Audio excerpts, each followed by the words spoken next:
Despite all the hate that the TDS community gets for being ungrateful, calling out myself here, TDS has one of the better communities for a Roblox game when you compare it to games like Forsaken and Dandy's World.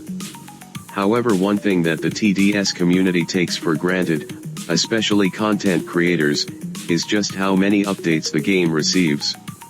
Recently, TDS has been following an update pattern of updating once every other week, which might seem like a downgrade from last year, but it's still better than most of the top games on Roblox.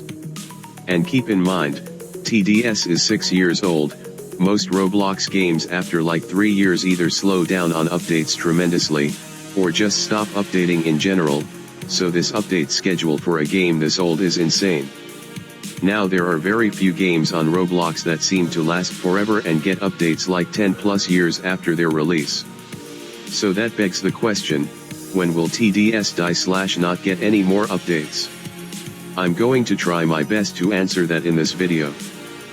So obviously I'm not a developer for TDS, so I can't say for sure when TDS updates will stop. However, I will break this video into 2 sections on things that can influence when TDS updates will end. And the first section I would like to go over is how fast the essential updates come out. TDS will sometimes have updates that I like to call filler updates, updates that don't really add anything that important, maybe like skins or new maps for example.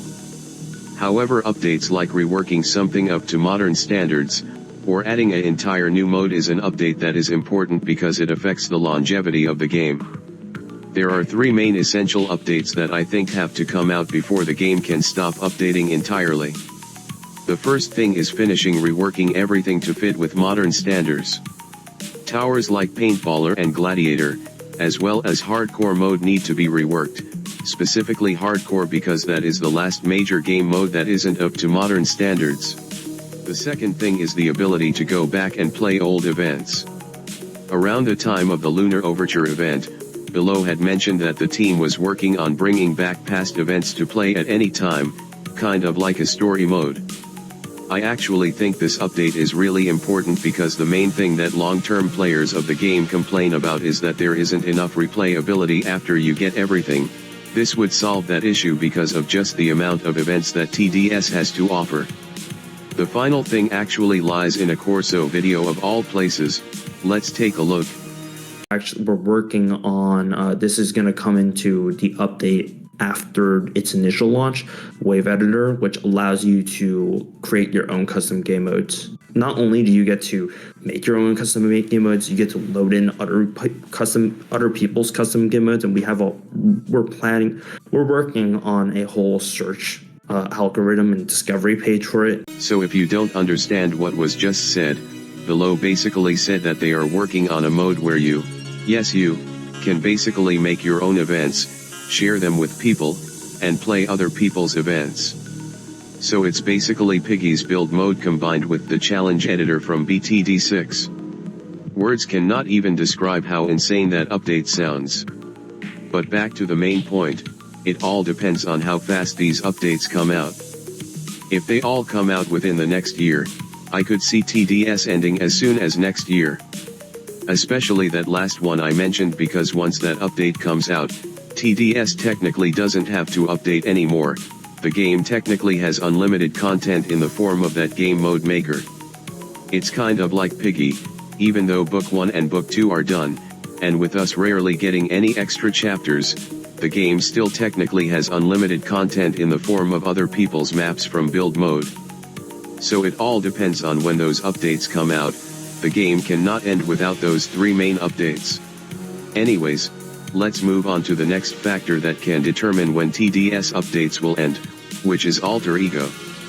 So unless you've been living under a rock, you would know that Paradoxum Games is working on a new game that isn't TDS related called Alter Ego.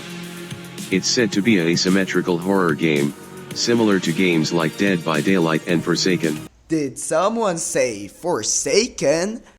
Yeah. I love Forsaken! Yippee! Forsaken. For his neutral special, he wields a rocket launcher. Sorry about that, guys. Anyways, I think that TDS's update lifespan is purely tied to the success of Alter Ego. Because if Alter Ego does well, we could expect to see less and less updates to TDS as they focus more on Alter Ego because that game is more popular. This exact same situation happened to another beloved tower defense game on Roblox called Tower Blitz. Not a lot of people know this, but the devs that made Tower Blitz are the same developers that made Evade, which funny enough just got a Forsaken collab. Once Evade blew up and became more popular, the devs started updating Tower Blitz less and less until it eventually ended. Now Alter Ego is said to be coming out this year, so I guess only time will tell if Alter Ego outperforms TDS. But I don't want anyone not to play Alter Ego just so TDS doesn't die. Even if Alter Ego does well, I can't see the devs stop updating TDS entirely right away. Sure, updates might slow down to monthly updates because they are focusing on Alter Ego, but I can say for 90% certainty that TDS updates will continue into 2026, and besides, it's gonna be hard for Alter Ego to compete with Forsaken. I love Forsaken. So now the moment of truth, when do I think TDS updates will stop? Well, given the worst case scenario of Alter Ego blowing up, and all the essential updates come out within the next year, there is a possibility that TDS updates could stop in 2026, however that is given the worst case scenario. But even if that does happen, just remember that this game has been alive for 6 years now, this game has had a good run. And if it makes it to next year, it outlasted Jailbreak gameplay update.